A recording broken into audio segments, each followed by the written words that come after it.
네, 이제 두 번째 수업입니다. 영상입니다. 이제 첫 번째 영상에서는 재무 설계에 대해서 기본적인 원론적인 얘기를 드렸고요. 이제 두 번째 영상에서는 제가 실제 재무 설계 강의를 하고 있는 모습을 그 강의 내용을 한번 진행을 해보도록 하겠습니다.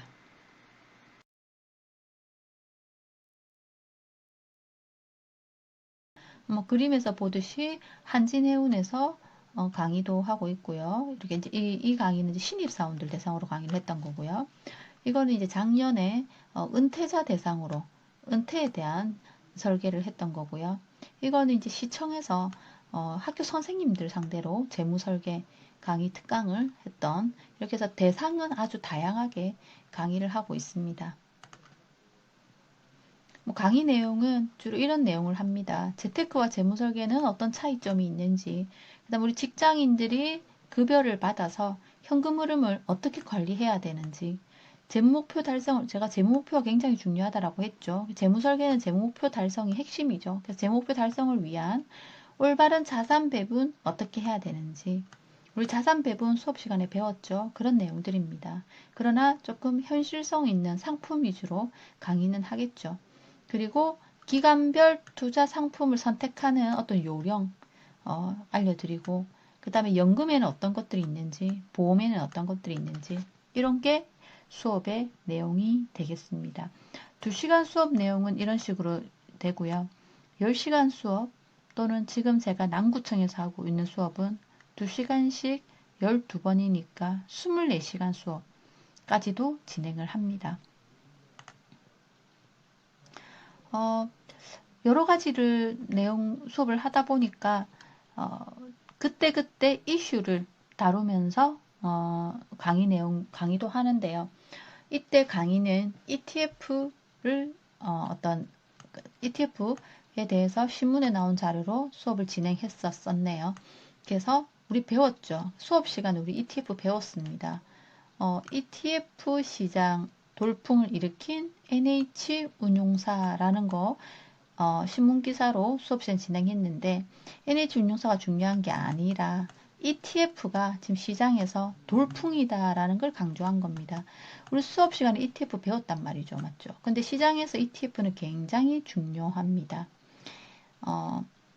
이거는 이제 주식시장에 상장된 펀드와도 비슷한 상품이다라고 제가 알려드렸습니다.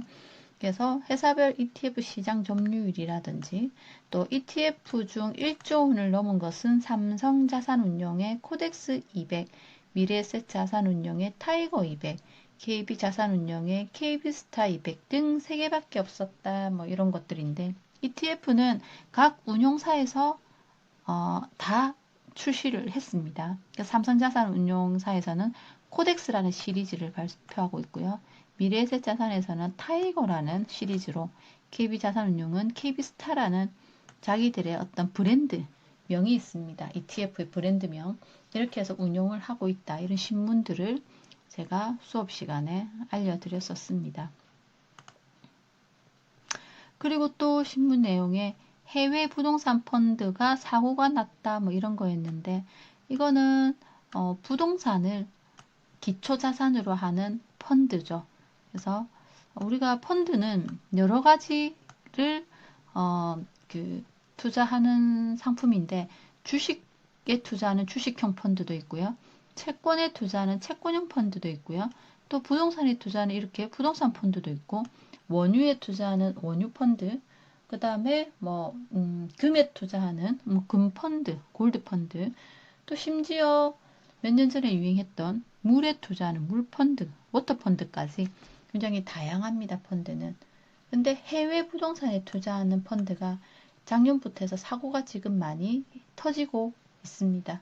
그래서 해외 부동산 펀드 또 사고, 또 브라질 투자 DLS에서 이자 지급 유예 사태해서 DLS, DLF 다 지금 사고가 터졌습니다. 그래서 고객들이 손실을 크게 보고 있는데, 제가 이러한 내용을 신문을 수업 시간에 보여드리고 말씀드리는 거는 너무 전문가를 믿어서는 안 되고, 스스로 공부를 해서 이런 상품들이 어떠한 상품이고 위험 손실, 그 원금 손실의 가능성이 있는 상품인지 판단 정도는 스스로가 할 줄 알아야 된다라는 거를 이제 알려드리기 위해서 이런 신문 기사를 이렇게 보여드리면서 수업을 했었습니다.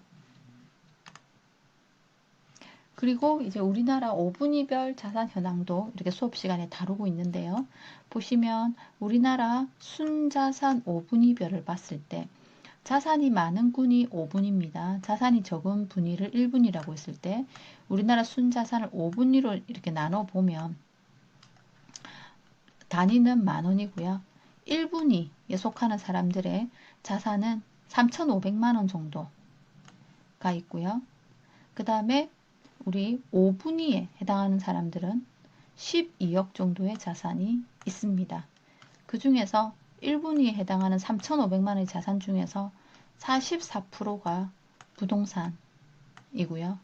5분위에 해당하는 12억 중에 78%인 8억 9천만원 정도가 부동산이더라 해서 분위가 높아질수록, 즉 돈이 많을수록 부동산의 비중이 많아지고 있습니다.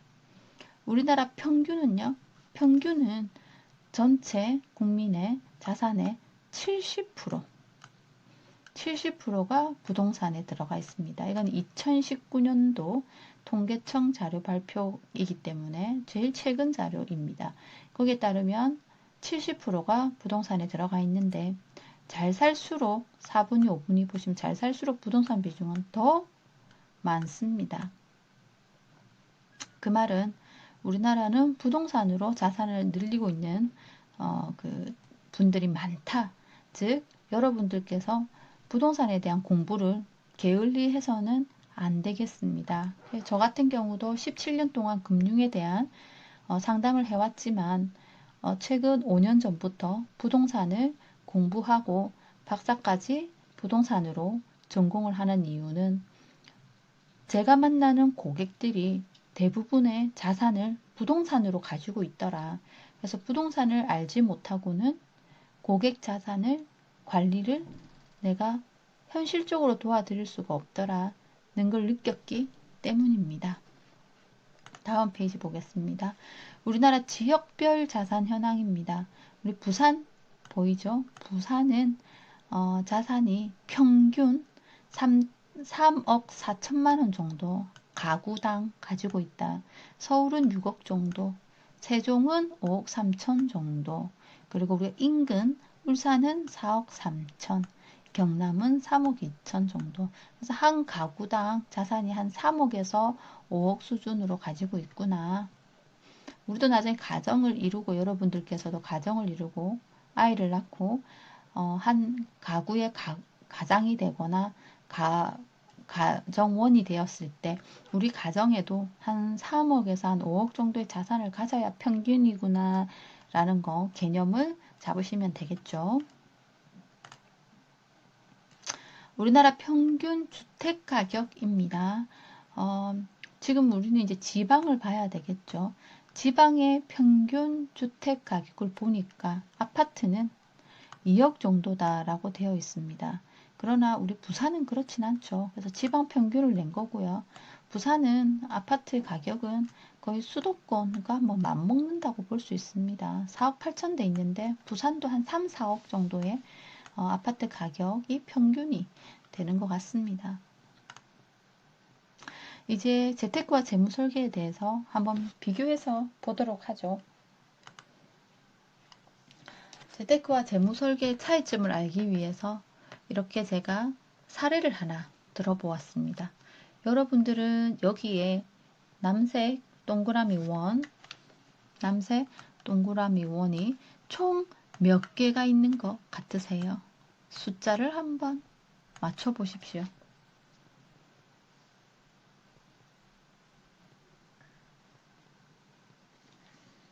여러분들 눈에는 60개로 보이시나요? 또는 70개? 80개? 그렇다면 세기가 아직 어려우니까 제가 좀 쉽게 나열해 보겠습니다. 이제 몇 개로 보이시나요?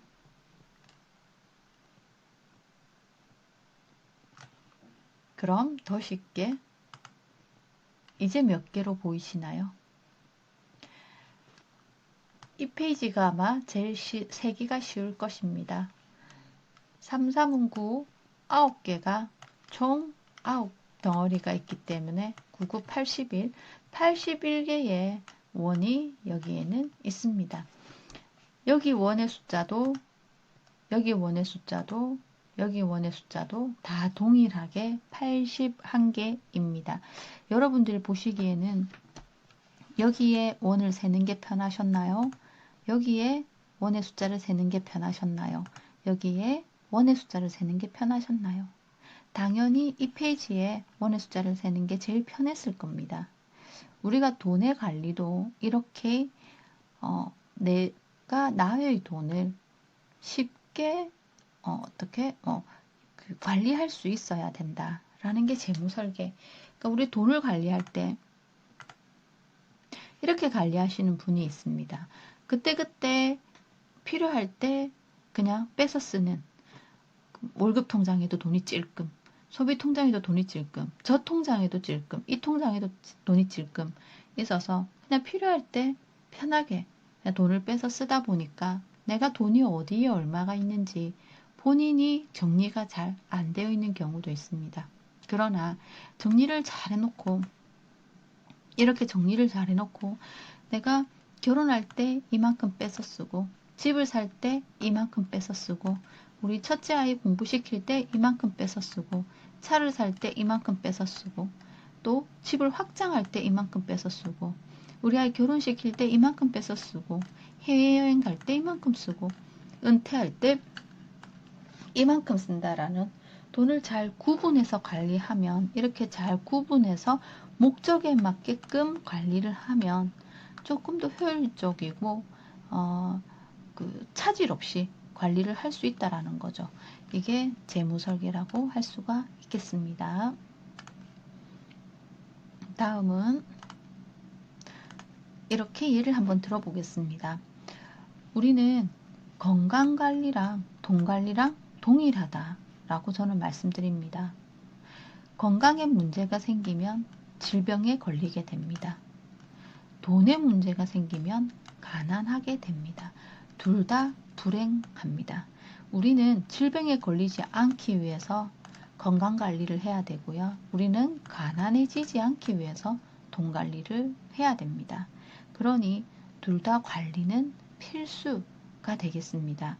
그래서 돈 관리는 선택이 아니다. 필수다.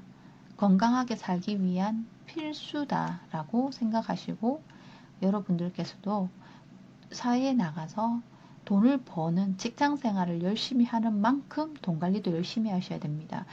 여러분들께서 돈을 버는 이유, 돈을 버는 게 아니라 여러분들께서 일을 하는 이유가 뭘까요? 여러분들께서 취업을 하는 이유가 뭘까요? 그거는 돈을 벌기 위해서입니다. 첫 번째 사실 목표입니다. 첫 번째, 물론 본인 목표 달성도 있고 가치관에 따라서 일을 할 수도 있겠죠. 하지만 급여를 뭐 10만 원 받고서 뭐 하루에 10시간씩 일을 할 수는 없지 않습니까? 돈이 일단 내가 만족이 될 때 내 가치도 실현이 되는 거겠죠. 그래서 돈을 벌기 위해서 우리는 일을 하는 건데, 그런 만큼 돈 관리를 잘해서 내가 일을 하는 보람도 가져가셔야 되는 거죠. 그래서 돈 관리 굉장히 중요하다 할 것입니다. 그런데 지금은 굉장히 사건, 사고, 사기가 너무 많습니다. 최근에 밸류 인베스트 코리아라는 회사, 이 회사에 투자를 한 저의 고객도 엄청나게 많습니다. 이 회사에 투자를 한 제 지인들도 엄청나게 많습니다. 클라우드 펀딩 형태로 해서 뭐 수익률을 연에 뭐 5%, 7%, 10%, 15%까지도 수익을 준다라는 그런 투자 상품을 내세워서 굉장히 현혹시킨 그런, 그래서 여기에 투자를 해서 1억, 2억, 크게 뭐 5억까지도 날리는 그런 사건이 있었죠. 그래서 이분 지금 계속 법의 심판을 받고 있는데, 이런 게 굉장히 많습니다. 지금 이 한 군데뿐만이 아니라 너무나 제가 알고 있는 사건, 사고만도 2, 30군데가 넘으니까요. 우리나라에는 막 100군데도 넘는 이런 사고가 많이 발생하고 있기 때문에 스스로 공부를 어느 정도 하셔야 되고 아무도 믿어서는 안 된다라는 거. 다음은 라이프 사이클과 재무 목표입니다. 제가 재무 설계에서 제일 중요한 게 재무 목표라고 말씀드렸을 때 재무 설계에서 제일 중요한 거는 재무 목표다. 그럼 재무 목표를 어떻게 세우는 것인가는 라이프 사이클입니다. 우리는 살면서 이런 수입 곡선을 그립니다. 수입이 일을 하게 되면 늘어나고 은퇴를 하면 줄어들겠죠. 그리고 굽이굽이 우리는 이벤트들이 발생합니다. 우리는 취업을 하면서 수입이 생기고 수입이 늘어나면서 결혼도 하고요. 첫째도 놓고요. 집도 사고요. 첫째가 초등학교도 가고요. 자녀가 대학도 가고요. 퇴직도 하고요. 자녀가 결혼도 하고요. 우리는 은퇴도 합니다. 그러면서 지출 곡선도 형성이 됩니다. 그래서 수입 곡선이 이렇게 올라가는데 지출도 같이 늘어나겠죠. 그래서 취업을 해서 돈을 벌면서 우리는 소비도 일어나게 됩니다. 그래서 처음에는 우리가 결혼해서 초반에는 이만큼 돈이 남아요. 번 돈에서 지출한 돈을 빼니까 이만큼 남는다는 거죠. 그래서 이만큼 저축을 하는데 어느 시점이 되면 내가 버는 것보다 지출이 더 많이 늘어나요. 애들이 고등학교, 대학교를 가면서 적자, 마이너스가 발생한다는 거죠. 여기서는 플러스가 발생하는데. 그래서 이때 저축을 해놔야지 이때 메꿀 수가 있는 거죠. 그 다음에 은퇴를 하고 나서도 이때 저축을 해놓은 것으로 은퇴 준비까지도 해둬야지 메꿀 수가 있습니다. 그래서 우리는 취업을 하면서 인생 전반에 대해서 우리는 이렇게 내 인생에 어떤 돈들이 필요할까? 재무 목표를 세워야 되는 겁니다. 그래서 재무 목표는 라이프 사이클을 그려보자. 본인의 라이프 사이클을 그려서 나는 언제 취업하고 결혼하고 집을 사고 일을 하고 은퇴를 하고 할까라는 나만의 라이프 사이클을 그려보자. 그게 바로 재무 목표다라는 겁니다. 그래서 우리가 급여를 받으면 재무 목표를 세운 다음에는 급여를 받게 되면 이 급여에서 소비도 하고 투자도 하고 비상금도 모아가는 거죠. 그래서 통장도 이렇게 나누어서 관리해서 현금 관리를 좀 잘해보자 라는 겁니다. 그래서 지출하는 돈 관리, 저축하고 투자하는 돈 관리, 그 다음 비상금 관리 이런 것들도 다 따로 하면서 통장 관리하는 게 현금 흐름 관리가 되겠습니다. 그 다음은 이제 우리가 여기서 앞 페이지에서 투자를 이제 하기로 한 돈, 내가 만약에 200만원 정도를 벌었는데 한 달에 뭐 한 80만원 정도는 쓰고 그 다음에 한 100만원 정도는 저축을 하고 그 다음에 한 20만원 정도는 비상금으로 넣어둔다고 했을 때 이 100만원 을 어떻게 저축을 할 것인가 투자를 할 것인가는 자산 배분을 잘해야 된다라는 거죠. 우리 자산 배분은 수업 시간에 배웠습니다. 자산 배분은 여러 가지 자산군에 나누어서 투자하는 거고 이 자산군들의 상관관계가 좀 적은 것들로 상관관계가 높은 걸로 투자를 하면 분산 투자가 안 되잖아요. 맞죠? 우리 수업 시간에 배웠죠? 상관관계가 낮은 것들로 분산 투자해서 여러 가지 자산군에 뭐 주식에 할 수도 있고요. 채권에 할 수도 있고요. 부동산에 할 수도 있고요. 이렇게 다른 자산군에 나누어서 자산 배분을 해서 투자를 하는 거 자산 배분이 되겠습니다. 이거는 뭐 자산 배분에 따른 수익률인데요. 넘어가도록 하겠습니다. 그래서 자산 배분을 해서 투자를 하는데 이렇게 기간별로 선택하는 상품도 다르더라라는 건데 참고 삼아 보시면 되겠습니다. 여러분들께서 지금 이 상품을 다 알지는 못하실 텐데 참고 삼아 대략 봐두시면 나중에 선택하실 때 아 저런 게 있었구나. 그리고 사실 또 저희가 수업 시간에 배운 거이기도 합니다. 기억이 나실지 하나씩 보죠. 우리가 1년 이내 목적에 쓸 돈. 그러니까 내가 만약에 6개월 뒤에 뭔가 뭐 부채를 상환해야 된다. 내가 6개월 뒤에 어딘가 뭐 부모님께 선물할 돈을 모아야 된다. 이렇게 1년 이내에 쓸 돈을 넣어둘 곳은 증권사의 CMA, 증권사의 MMF, 은행의 MMDA 이런 상품에 넣어주면 좋구나. 이 상품 수업 시간에 배웠습니다. 그래서 하루를 맡겨도 1% 이상의 이자를 주는 그런 그 보통 예금과 같은 입출금이 가능한 그런 계좌, 자동이체도 달 수 있는 그런 계좌다라고 배웠고요. 이런 상품들의 장점은 유동성이 되겠습니다. 그 다음 1년에서 3년 정도 뒤에 쓸 돈은 어디에 넣어두면 좋으냐 했을 때 은행의 예금, 적금 또는 우리 회사채 배웠죠. 그 다음에 그런 채권들을 담은 채권형 펀드 배웠습니다. 원금 보장이 되는 ELB 배웠었고요. 회전식 이익금, 조합원 애탁금, 계단식 복리예금 수업 시간에 다 배웠던 내용 이런 것들 1, 3년 안에 적합하더라. 그 다음에 3년에서 10년 정도 뒤에 쓸 돈은 어디에 저축할까요? 그랬을 때는 중기 채권, 주식형 주식 또는 주식형 펀드, ETF, ELS 다 배웠습니다. 파생 상품이죠. 그 다음 장마저축은 지금은 없습니다. 없고 그 다음에 보험사의 장기저축보험 이런 것들이 3년에서 10년 보고 투자하는 상품들이 되겠습니다. 그리고 장기 10년 이상이나 묻어둘 돈은 어디 넣으면 좋을까 했을 때 인덱스 펀드 배웠죠. 우리는 인덱스 지수 를 추정하는 코스피 200 지수를 추정하는 인덱스 펀드 그런 것들 있죠. 그 다음에 장기 채권, 보험회사에서 판매하는 변액보험 또는 연금에 투자를 한다. 이런 게 이제 10년 이상의 상품이 되겠습니다. 지금은 참고 삼아 보시면 되겠습니다. 그리고 이런 퀴즈도 하나 내볼까요? 우리가 만약에 월 100만 원씩 1년 만기 적금 이율이 10%인 상품에 넣었는데 1년 후 이자는 얼마일까요? 100만 원을 1년에 넣었으면 1년 만기 적금에 월 넣었으면 총 1200만 원을 넣었고 이율이 10%면 어떤 분들은 1200만 원 넣었으니까 이율이 10%니까 이자는 120만 원 아닌가요? 라고 생각하시는 분들이 많다는 거죠. 여러분들은 어떻게 생각하시나요? 100만 원씩 1년 넣었고 원금 1200만 원일 때 이율이 10%였다. 이자는 얼마일까요? 답은 120만 원이 아니라 65만 원이라는 겁니다.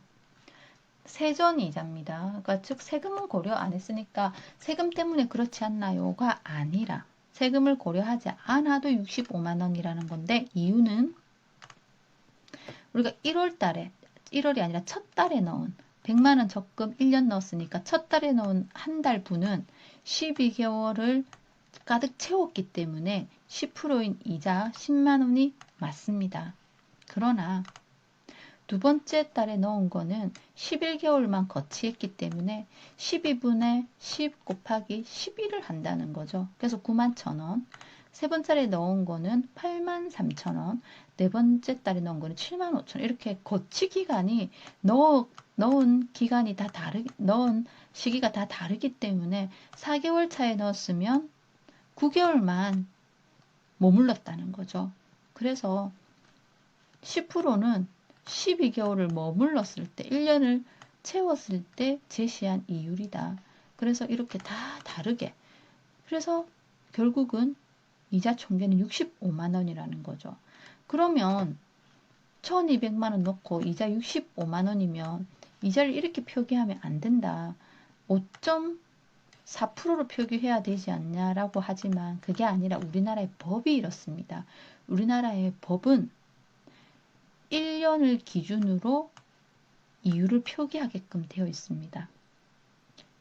1년을 채웠을 때 이율이 얼마냐? 연 이율로 표기를 하게끔 법이 되어 있기 때문에 어쩔 수 없이 1년을 채웠을 때 1월 달에 넣어서 11개월 가득 채운 이자의 이율을 기준으로 얘기하게끔 되어 있어서 이렇다라는 것도 한번 상식으로 알아놓으시면 될 것 같습니다. 그리고 저는 뭐 투자 원칙도 강의할 때 얘기하고 있고요. 그리고 뭐 실행, 생애 설계를 하라, 부동산과 금융자산 간 자산 배분을 하라, 뭐 비과세, 과세 이연 해서 세금도 중요하다, 현금 흐름 관리 굉장히 중요하다, 이런 내용들 강의하고 있습니다. 그래서 오늘은 제가 그 강의를 하는 내용 중에서 아주 일부만 뭐 알려드렸습니다. 왜냐하면 시간도 짧고 또 여러분들께서 직접 돈을 관리하고 있는 분들은 극히 드물 거기 때문에 내용이 지금은 와닿지는 않을 겁니다. 하지만 배웠던 수업이 자산관리사의 일부분인 투자 설계를 배웠고, 이런 배워서 여러분들께서 취득하는 그런 자격증이 추구하는 직업이 재무설계사이며 재무설계사가 하는 일이 어떤 건지 대략 좀 감을 잡았으면 해서 제가 하는 수업의 내용을 일부 한번 보여드렸습니다. 여러분들께서 앞으로 직업을 선택하는데 또 이런 내용들도 도움이 되셨으면 좋을 것 같습니다.